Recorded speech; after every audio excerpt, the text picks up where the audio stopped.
90 రోజుల కోర్సు పూర్తి చేస్తే చాలు 100% ప్లేస్మెంట్ సపోర్ట్ తో సాఫ్ట్వేర్ జాబ్ మీ సొంతం. వెంటనే కోడ్ జ్ఞాన్ డెస్టినేషన్ ని సంప్రదించండి. నమస్కారం, వెల్కమ్ టు సుమన్ టీవీ. నేను గీతాంజలి. ప్రస్తుతం మనతో పాటు code Gyan founder and chairman Sairam గారు ఉన్నారండి. వారితో మాట్లాడదాం. సాయిరామ్ గారు నమస్తే. నమస్తే అండి. ఎక్కడ విన్నా ఇదే పేరు, సాఫ్ట్వేర్ ట్రైనింగ్ ఇన్స్టిట్యూట్ అని చెప్పి ఒకసారి సెర్చ్ చేస్తూ ఉంటే ఫస్ట్ కనిపించే పేరండి.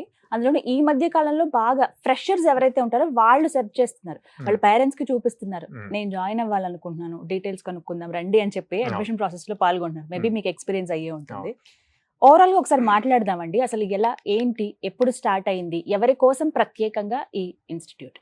2018 లో స్టార్ట్ అయిందండి కోడ్ జ్ఞాన్ అన్నది. Mainly focused on fresh graduates అన్నమాట. ఓకే. సో ఎవరైతే బీటెక్ ఆర్ డిగ్రీ కంప్లీట్ చేసి బయటకు వచ్చి జాబ్స్ రిలేటెడ్ సెర్చ్ చేస్తూ ఉంటారో వాళ్ళకి మనం ట్రైనింగ్ ఇచ్చి ప్లేస్మెంట్ ఆపర్చునిటీస్ చూపిస్తూ ఉంటాం. ఒక మాట విన్నాను, ఇప్పటి వరకు దగ్గర దగ్గర 3,000 మందికి పైగానే 3,600 కదా. 3,600 గ్రేట్ ఇదైతే. అండ్ ఇప్పుడు ఈ ఇయర్ స్టార్ట్ అయ్యి ఇంకా 2 నెలలు కూడా గడవ వస్తోంది. ఇప్పటికీ 100కి పైగానే ప్లేస్మెంట్స్ 120+. ఓ, ఎలా మ్యాజిక్ ఏం లేదండి. 800+ కంపెనీస్ తో టైఅప్ ఉంది. సో దాంతో almost every day or every alternate day drives జరుగుతూ ఉంటాయి. సో స్టూడెంట్స్ కి మనం అప్ స్కిల్ ఇస్తాము ప్రాపర్ గా. సో అండ్ మాక్ ఇంటర్వ్యూస్ జరుగుతూ ఉంటాయి. దాని వల్ల వాళ్ళు త్వరగా క్రాక్ చేయగలుగుతారు. ఇంతమందిని చూస్తున్నారు కదా సాయిరామ్ గారు, మీరు అబ్జర్వ్ చేసింది ఏంటి? కొత్తగా వస్తున్న పిల్లల్లో ఫస్ట్ వాళ్ళు ఏం అడుగుతున్నారు, ఏం కావాలని కోరుకుంటున్నారు? అసలు వాళ్ళు జాబ్ కావాలంటారు, అది 1.5 month లో కావాలంటారు. ఓకే. సో అంత షార్ట్ గా వచ్చింది ఏది లాంగ్ టర్మ్ ఉండదమ్మా. సో ప్రాపర్ గా నేర్చుకోవాలి అని చెప్పి గైడెన్స్ ఇస్తాం. కౌన్సిలింగ్ లేకపోతే పాసిబుల్ అవుతుంది. సో 1.5 month లోనే మేము క్రాక్ చేయాలని అడుగుతారు.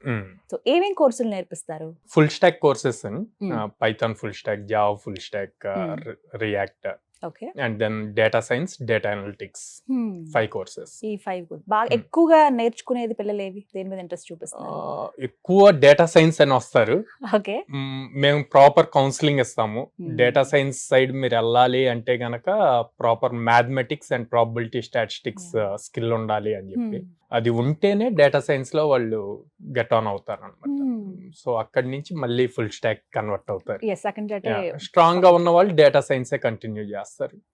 ఎందుకంటే మనం వాడు ఆబ్వియస్ గా వచ్చాక ఓకే జాయిన్ అవుతాడు అని చెప్పి డేటా సైన్స్ లోనే జాయిన్ చేసాం అనుకోండి, రేపొద్దున మళ్ళీ మనల్ని తిట్టుకోకూడదు. ఎగ్జాక్ట్లీ. నేను ఇది నేర్చుకుందాం అనుకుంటే మీరు ఇదే సజెస్ట్ చేశారు అని చెప్పి. ఇది నాది ఐటీ ప్రొఫెషన్ అవ్వాలనేది నా కళ, కానీ నేను పరిస్థితుల రీత్యా డిగ్రీ చదవాల్సి వచ్చింది అనేవాళ్ళు చాలా మంది ఉంటారు.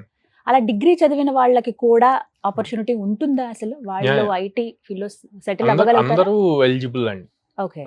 ఏ డిగ్రీ అయినా అందరూ ఎలిజిబుల్.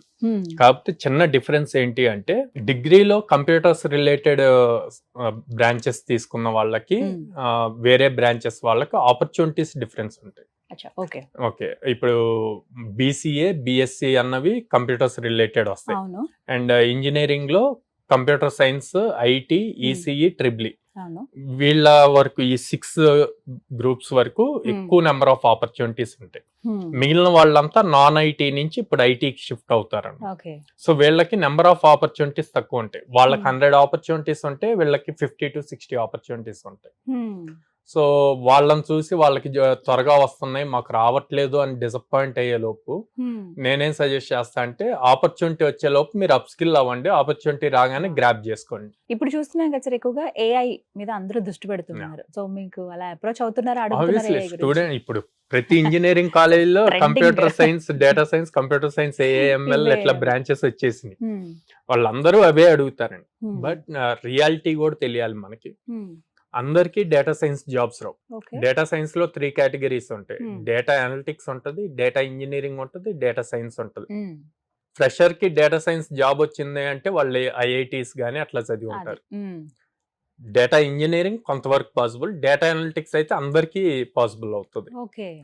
సో అది వాళ్ళకి కాలేజీలో తెలియదు అనమాట. మనం అది కౌన్సిలింగ్ లో క్లారిటీ ఇస్తాం. సో ఒక 2 years 3 years ఎక్స్పీరియన్స్ వస్తే అప్పుడు డేటా సైన్స్ సైడ్ మీరు చూస్ చేసుకోవచ్చు. అంటే కామన్ గా ఇప్పుడు వినేది అదే కదండి, ఫ్యూచర్ అంతా ఏఐ, మీరు అందులో నిష్ణాతులై ఉండాలనేది చెప్తారు అందరూ. సో ఏఐ లో అసలు ఏం నేర్చుకోవాలనేది కూడా చాలా మందికి అవగాహన ఉండదు. అలా మీరు గైడెన్స్ ఇస్తారా? ఎస్. ఏ అన్నది మళ్ళీ మల్టిపుల్ వర్టికల్స్ ఉంటది. అవును. ఓకే, కంప్యూటర్ విజన్ ఉంటది, Hmm. Chat bots, natural language processing ఉంటది, మెషిన్ లెర్నింగ్ అల్గరిథమ్స్, అదొకటి. రెయిన్ఫాల్ ప్రిడిక్షన్, ఇట్లా మల్టిపుల్ వర్టికల్స్ ఉన్నాయి అన్నమాట. సో వీళ్ళకి ఒక క్లారిటీ ఉండాలి. ఏ సైడ్ వెళ్ళాలి అంటే ఇందాక నేను చెప్పినట్టు ఫస్ట్ మ్యాథమెటిక్స్, ప్రాబిలిటీ, స్టాటిస్టిక్స్ ఇవి స్ట్రాంగ్ ఉండాలి. ఓకే.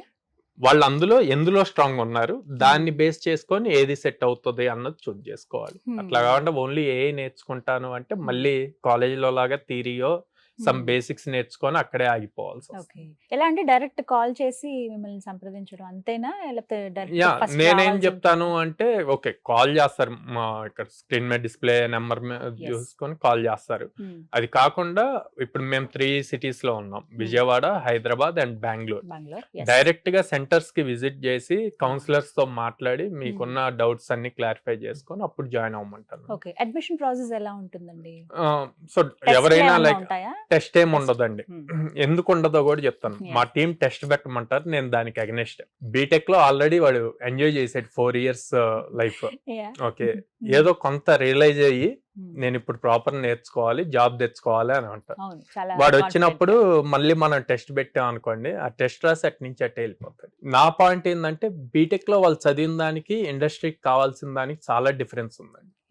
ఓకే, దాన్ని బేస్ చేసుకొని వీళ్ళని ఇక్కడ అసెస్ చేయడం కరెక్ట్ కాదు. అంటే అకాడమిక్స్ వేరు, అవుట్ ఆఫ్ ద బాక్స్ వేరు ఖచ్చితంగా. ఎప్పుడైనా సో అందుకని నేను దానికి సజెస్ట్ చేయను అనమాట. వాడికి వచ్చిన ఇంట్రెస్ట్ ని ఆ కోర్స్ అయ్యే వరకు మెంటర్స్ మెయింటైన్ చేయగలగాలి, అప్పుడు మేము సక్సెస్ అయినా. అందుకని టెస్ట్ ఏమి ఉండదు. ఓకే. హైయెస్ట్ ప్యాకేజ్ అందుకోగలిగే అటువంటి కోర్సెస్ ఏమైనా ఉన్నాయా? పర్టికులర్ గా ఈ కోర్సులు నేర్చుకుంటే మీకు మంచి జీతం వస్తుంది, మంచి కంపెనీలో మీరు సెటిల్ అవుతారని చెప్పి అట్లాగేం లేదండి. ఈ కోర్సు ప్రతి దానికి ఆపర్చునిటీ ఉంది. ఓకే. వీళ్ళ దగ్గర స్కిల్ ఇంపార్టెంట్. ఓకే. యాక్చువల్ గా మా దగ్గరికి వచ్చిన హైయెస్ట్ ప్యాకేజ్ 45 lakhs, కానీ ఎవరు క్రాక్ చేయాల. ఓకే. దానికి మళ్ళీ ఈ పర్టికులర్ కోర్స్ అని వాళ్ళు ఏం పెట్టల. బేసిక్ ప్రోగ్రామింగ్ నాలెడ్జ్, ప్రోగ్రామింగ్ లో ఇన్ డెప్త్ వెళ్ళారు. 45 lakhs హైయెస్ట్ అమెజాన్ నుంచి వచ్చింది. సో ఇంత అవకాశాలు అయితే ఉన్నాయి. ఈ పర్టికులర్ కోర్స్ నేర్చుకుంటేనే ఇంత ప్యాకేజ్ వస్తుంది అన్నది లేదు. నేనైతే ఏం సజెస్ట్ చేస్తా అంటే బీటెక్ అయ్యాక 1 day అయిపోయినా కూడా అది నీకు టైం వేస్ట్ అవుతున్నట్టు. కెరీర్ ఎంత త్వరగా స్టార్ట్ అయితే అంత బెటర్, నీ ప్రొఫైల్ అంత బాగుంటది. అండ్ ఆ కెరీర్ స్టార్ట్ అవటానికి నాకు ఇంతే ప్యాకేజ్ కావాలి అని పెట్టుకోవద్దు. ఓకే, యూ ఏం లైక్ 10 lakhs ప్యాకేజ్ కావాలి, లేకపోతే 15 lakhs ప్యాకేజ్ కావాలి, ఆ 2 years కో 3 years కో సెట్ చేసుకో. నాకు స్టార్టింగ్ ప్యాకేజీ అంత రావాలి అంటే రాదు, అందరికి రాదు. అది వస్తుంది కానీ అందరికి రాదు, ఎవరో ఒకరికి వస్తుంది. సో అప్పుడు దానికోసం చూస్తూ నీకు వచ్చిన ఆపర్చునిటీస్ వదిలేదు. మా దగ్గర చాలా మంది స్టూడెంట్స్ ఉన్నారు బీటెక్ కాలేజ్ లో, కొన్ని టాప్ కాలేజెస్ నుంచి. నేను కాలేజ్ కి 60 lakhs 40 lakhs ఫీజు కట్టాను, నాకు 15 lakhs ప్యాకేజీ రావటం ఏంది, నాకు ఇంకా ఎక్కువ రావాలని ఆపర్చునిటీస్ వదిలేశారు. ఓకే, ఇప్పుడు మా దగ్గరకు వచ్చి జాయిన్ అయ్యి సార్ అట్లీస్ట్ 4 LPA అయిపోయింది సార్ అంటారు. చాలా బాధగా ఉంటది, ఎందుకంటే ఫస్ట్ వాళ్ళకి ప్రాపర్ గైడెన్స్ లేక. అది చాలా మంది మిస్ అవుతున్నారు, చెప్పేవాళ్ళు లేకనే ఇట్లా అయిపోయారు కూడా. నేను కాలేజ్ కి ఇంత ఫీజు కట్టే నాకు 12 LPA రావటం ఏంటి, నాకు ఇంకా ఎక్కువ రావాలి. సో ఇప్పుడు ఇంకా కొంతమంది ఆలోచిస్తూ ఉంటారు, పేరెంట్స్ ఇంకా సందిగ్ధంలో ఉన్న వాళ్ళు ఉంటారు కదా, వాళ్ళకి ఏం చెప్తారు? సో నేను పేరెంట్స్ ఒకటే చెప్తాను, 10th class అయ్యాక ఇంటర్ జాయిన్ చేసేటప్పుడు చాలా కేర్ తీసుకొని ఎందులో జాయిన్ చేయాలని ఆలోచిస్తున్నాను. ఇంటర్ అయ్యాక ఇంజనీరింగ్ లో జాయిన్ చేసేటప్పుడు అదే కేర్ తో ఆలోచించి జాయిన్ చేయాలి. కానీ ఇంజనీరింగ్ అయ్యాక మాత్రం ఏ ఇన్స్టిట్యూట్ లో జాయిన్ చేయాలన్నది ఆలోచించట్లా. పిల్లవాడు వచ్చి నా ఫ్రెండ్ అక్కడ జాయిన్ అయ్యాడు, నేను వెళ్ళి జాయిన్ అవుతాను అంటే ఇచ్చేస్తున్నారు. నేను ఇక్కడ కూడా కొంచెం పేరెంట్స్ కాన్సన్ట్రేట్ చేయాలి అంటాను ఇంజనీరింగ్ అయిపోయాక. ఎందుకంటే ఈ 2 years టైం పీరియడ్ ఆ ఫ్రెషర్ ట్యాగ్ లోపు జాబ్ తెచ్చుకోకపోతే వాడి కెరీర్ చాలా ప్రాబ్లం అవుతుంది. సో అది ప్రాపర్ గా రీసెర్చ్ చేసి ఏది బెటర్ ఉంది అన్నది చూసుకొని గనక జాయిన్ చేస్తే వాడికి లైఫ్ సెట్ అవుతుంది.